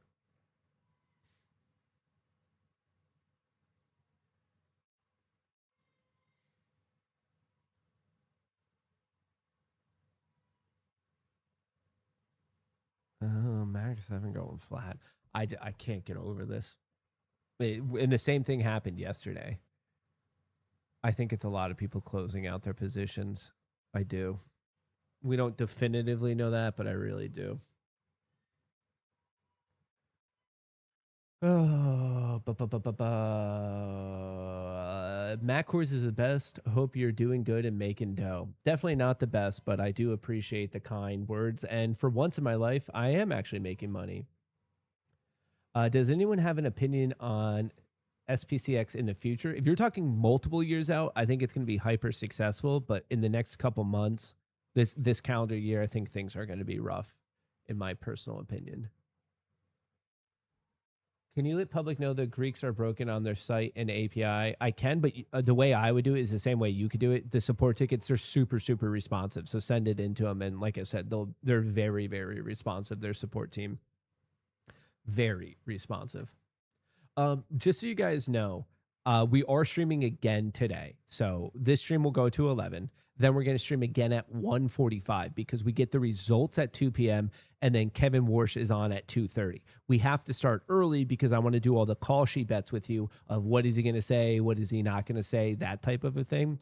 So we are streaming again today, 1:45 p.m. ET, so 11, 12, 1. So in like 3 hours, just so you guys know. Set an alert, set an alarm, tell your boss, tell your manager to fuck off because we have a full day of streaming, a full day of chaos in the market to be paying attention to. And then depending on how long Warsh goes, we might even go into a little bit of post-market to see what happens with Meta and Microsoft. So get your popcorn, tell your wife you're not coming home, and you'll be getting milk for quite a while today. You're going to be getting milk. You're busy getting milk.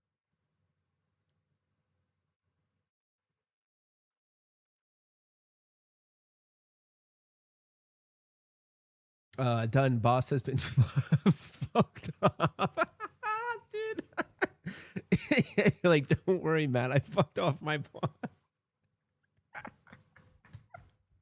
That's a good one. I did it. It was on the checklist and it's done. Done, boss. Has been fucked off. This is a child-friendly show. Dude. Boss has been fucked off. Oh, that's a good one. We've all been there. We've all been there. Anything to get the promotion. We needed that today.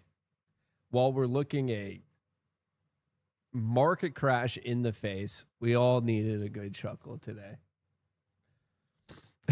Cracking at work.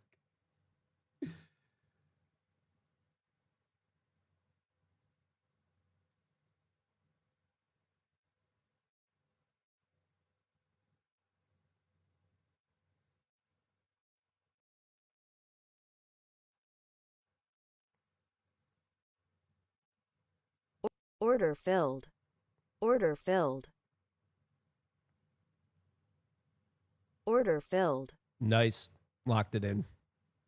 Took that little break down there. Waited for a little bit of life. Waited for it to fail. We stalled off. We pumped. We sold off. I wanted to make sure that this was actually going to fail and it wasn't a higher low. Went short at the bottom. Locked in another chunk. My accounts are all out of whack, all out of mismatch today because of my error earlier. So, I mean, they should all basically be up 1,175. They should all be what the Lucids are at. But as you can see, it's all gargly gook. It's all gargly gook. So whatever. At least it's green. It's green garbly gook. Is this going to fill?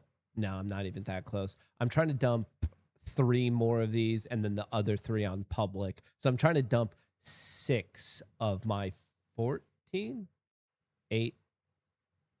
How many do I even have left? I guess I have 11. I'm trying to dump 6 of my 11, a half of my remaining basically at 20 a pop. And I'm in at 8. So we're climbing today. We're making some money.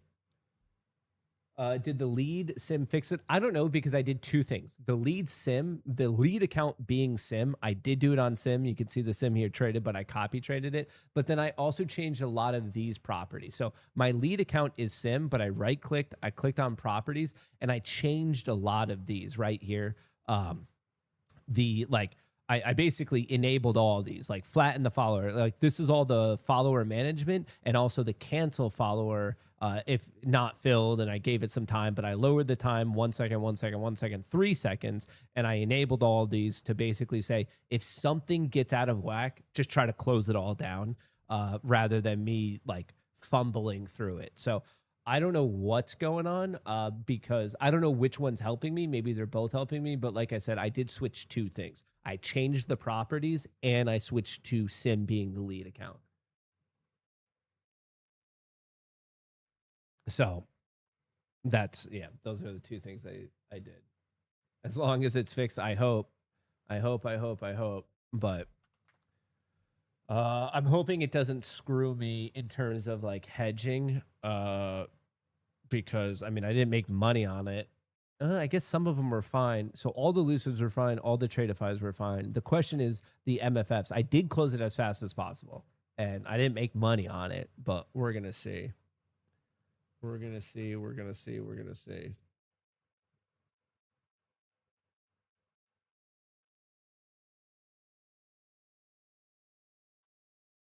Submitted, funds removed, compliance review, risk reviewed, payments sent.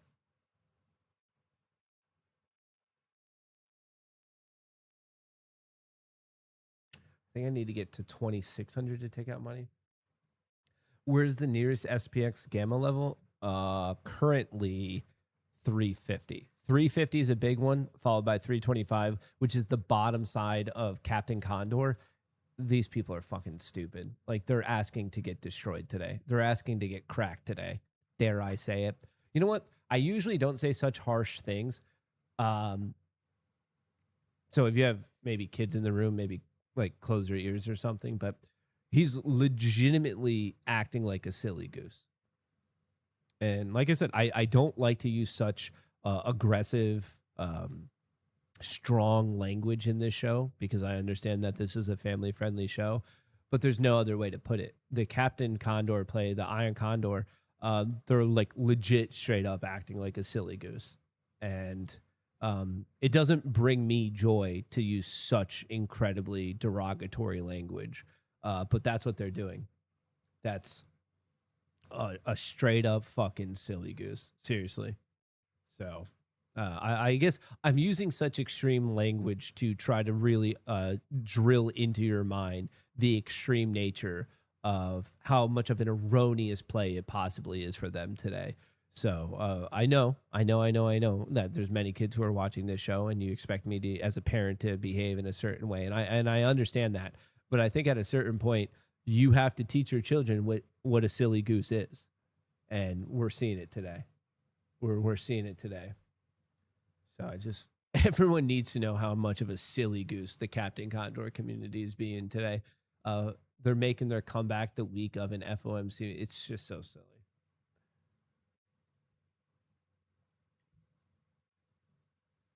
A little bit of a bounce. Yeah. I mean, I think the pathway could be messy. We puke, we bounce, we puke, we bounce, we puke, we bounce. But I am looking for a push to 50/45.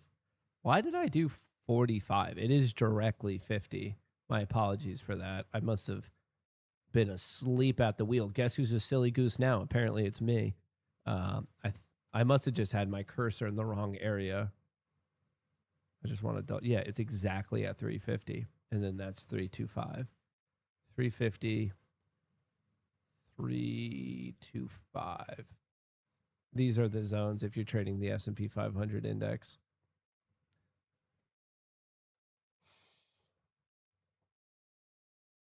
I have two kids in the room. They heard you swear enough. Go on.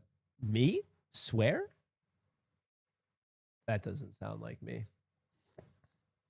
I'm going to have to respectfully disagree. That must have been, you must be cheating on me with another streamer or something. That wouldn't be this show. That wouldn't, I do not recall that happening. Obviously, there was this silly goose incident of a mere 5 minutes ago. You would never say shit like that.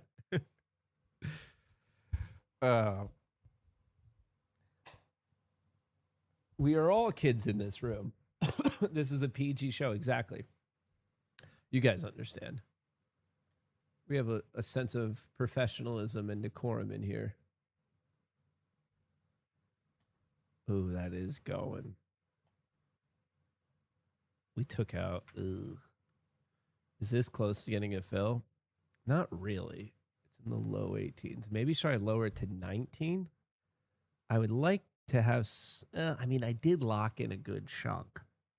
Maybe I'm being a little antsy in my pants for this one. Maybe I'm being a little ants in my pants. A 500 crack. I mean, this is really pushing. 500 eventually leads to like 200, maybe even 27,000 flat. I'm just looking at like the last time we caught ourselves over here. Are we missing any hot drama today? Any other silly goose out there?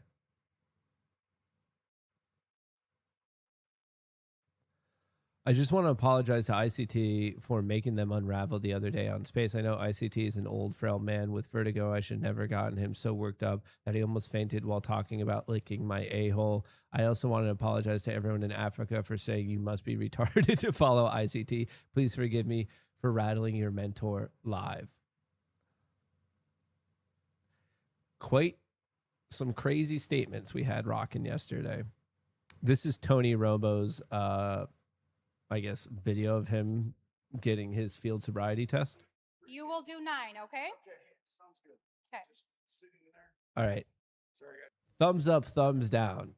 Is the former Cowboys quarterback turned announcer sober or not sober based on this video?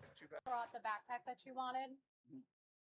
We basically do not an inventory, but I make sure that You there's guys no checked guns the in whole there. thing? Yeah. Exactly. So you guys checked. And there were Yeah. a few shooters in there that I observed. Any of them drink? Okay. I So, don't think any of them were drink, right? okay. Can I do an exercise? Go ahead, dude.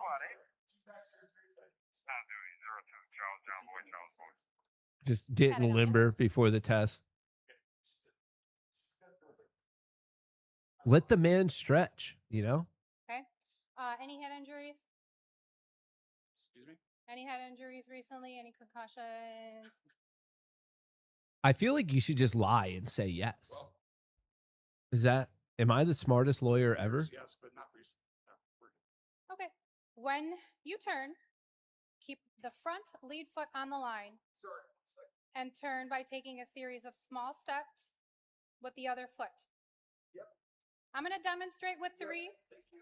You will do 9, okay? Okay, sounds good. Okay. Just sitting there. Sorry, guys. 2 back 1, surgeries. That's a 2. You trying not to. willing to submit to a PPT What is that?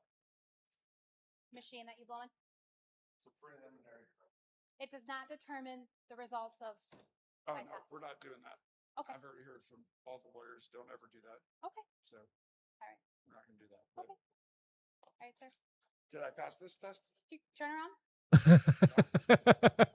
Did I pass? Turn around. Plane taking off. You're my under parents are arrest there. for Okay. operating. Did I pass the test? Turn around. Like, dude, worst response ever to that. Did I pass? You will do 9. Turn okay? around. Turn around. The timing of that. The timing. Phenomenal. Me buying the dip. The second dip. Are we missing anything else? Kevin Warsh, when you ask him for a rate cut. Somebody get these beggars out of here. Get these beggars out of here. What a day. What a day.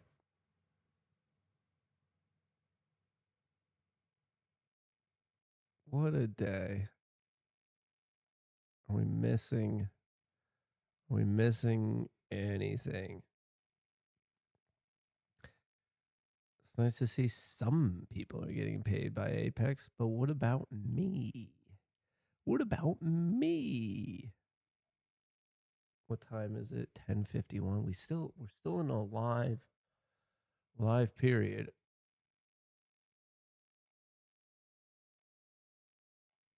All right. I'm not really seeing any other. What is this one? Dr. Fauci, were you ever made aware of gain-of-function research on monkeypox being conducted at the National Biodefense Analysis and Countermeasure Center and back at Fort Detrick? On the advice of counsel, I respectfully decline to answer based upon my rights under the Fifth Amendment of the Constitution. Dr. Fauci, did the CIA ever transfer funds to NIH under an interagency agreement? On the advice of counsel, I respectfully decline to answer based upon my rights under the Fifth Amendment of the Constitution. Why is code Jew trending?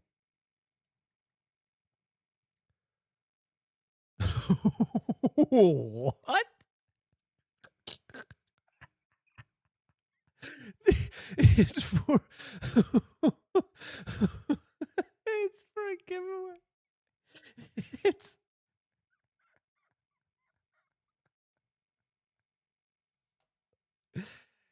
you never know what you're gonna get in this world, man.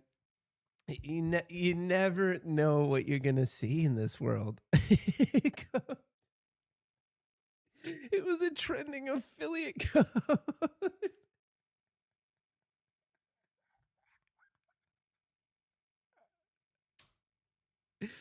The internet is unrivaled. Unrivaled.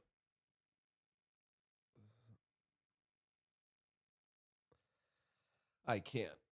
I just can't. That knocked me off my game.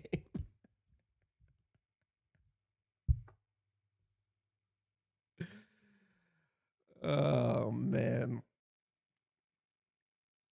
All right. What's happening to Flow? Dude, it's still going like no other. It's just ripping higher, brother.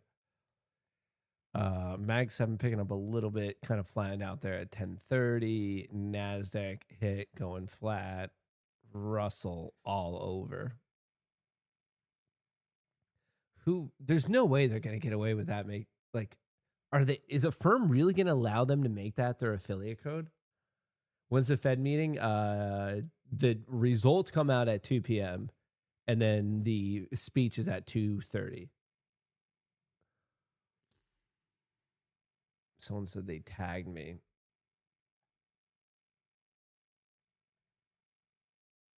This one on Shark Week. I'm not seeing it.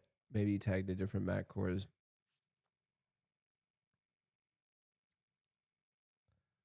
There's one every cycle.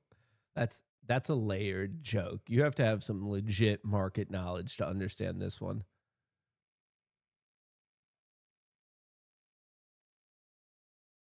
What else is happening? 9 minutes ago, South Korea to hold emergency meeting after stock market crashes 40%. Ouch. Ouch. Just in, Kentucky's 167 million Powerball winner faces his fourth criminal case since hitting the jackpot, now accused of strangling a woman. And now, is everything frozen? Can you guys hear me? Hello? It worked. It updated. I know someone's in there. We got frozen for a second. I closed out one of the programs to make it a little bit easier. Yeah, let's close a couple more programs just in case I'm clocking something I shouldn't be clocking. All right, we're shutting some of this down.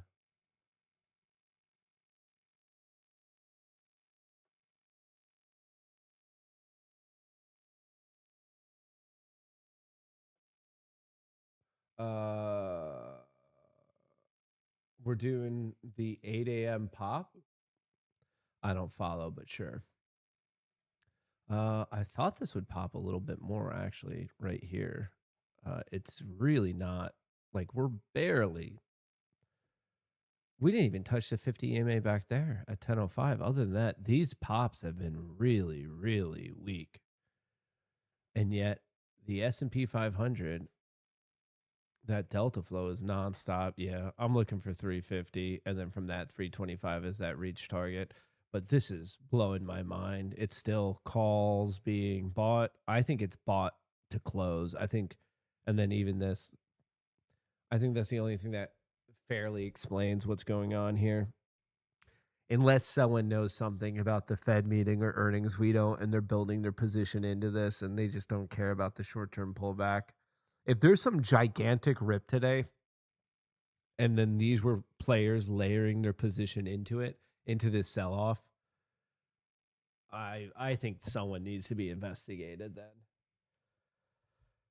What do you think of SK Trading? I have no idea what SK Trading is.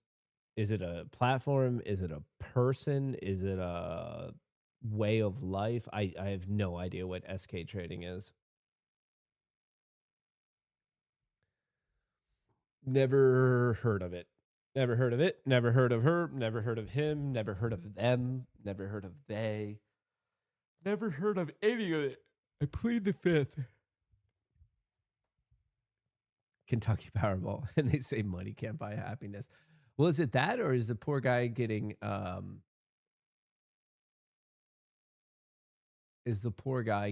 like extorted? That's another, like, are these people accusing him of crimes just to get paid out? Something to think about. Something to think about. Watch them cut rates. I don't think that one's gonna happen. That'd be pretty wild, but that would truly catch everyone by surprise. Right now, they're pricing in a 0% chance of a Fed rate cut, 30-ish% chance of a Fed rate hike.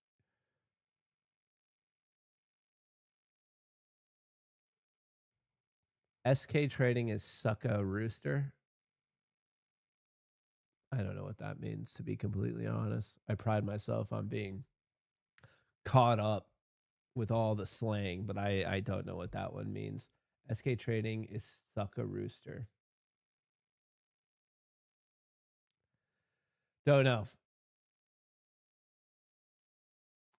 I like listening to FX in the morning. Don't know what that is, who that is, how that is.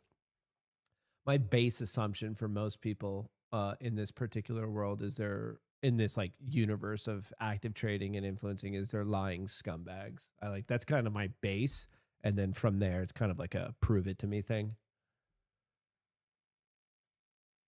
But just my own thoughts on it. Just my own thoughts on it. All right. We might be looking. Is the bot live? The bot is live. Has not traded. Right here. Realize P&L 0. No, it's not going to. It might trade. It might trade.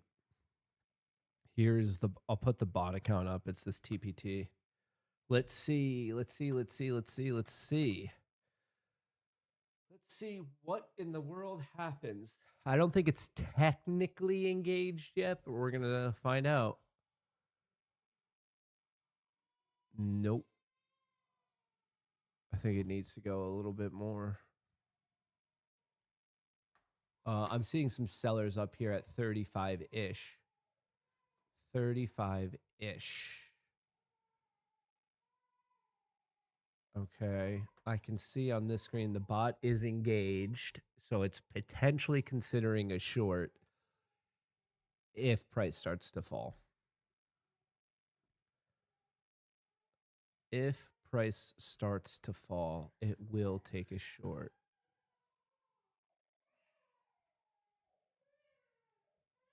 If price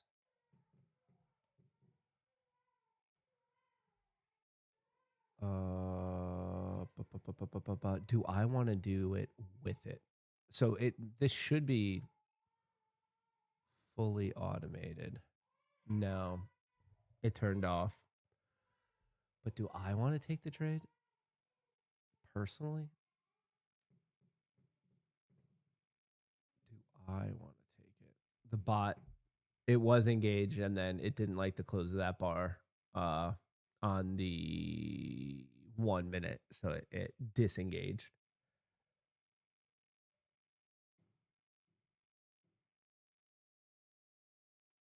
His mantra is react, don't predict. Yeah, that's because everyone just steals it from me. Where do you think they're all getting that from? Do you think that was the bottom of the SPY? Wrong question. There's no way to actually know that. And I would say the odd suggests no because of how much negative gamma we still have beneath. We still haven't touched 350. Still haven't touched 350. So, like I said, that's not the thing that you're doing to try to make money.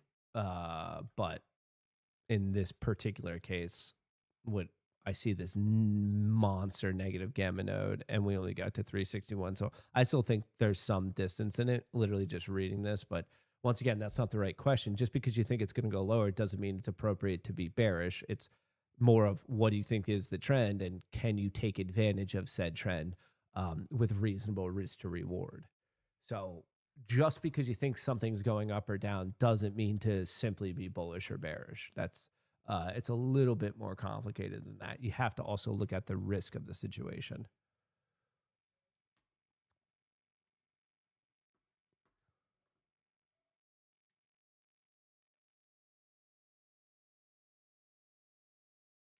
Oh, it's 11:02.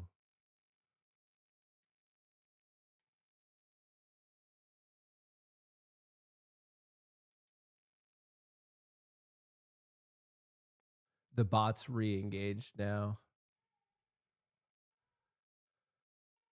We're going to see. Doesn't want to trade or not. It will go short on a breakdown. Basically measured this movement 509 to 639. So it's almost like a mean reversion play in the short term, but a with trend play in the longer. What do we have going on? Yeah, we're pushing.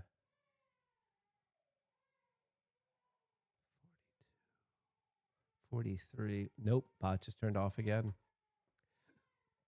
Bot said, nah, honey.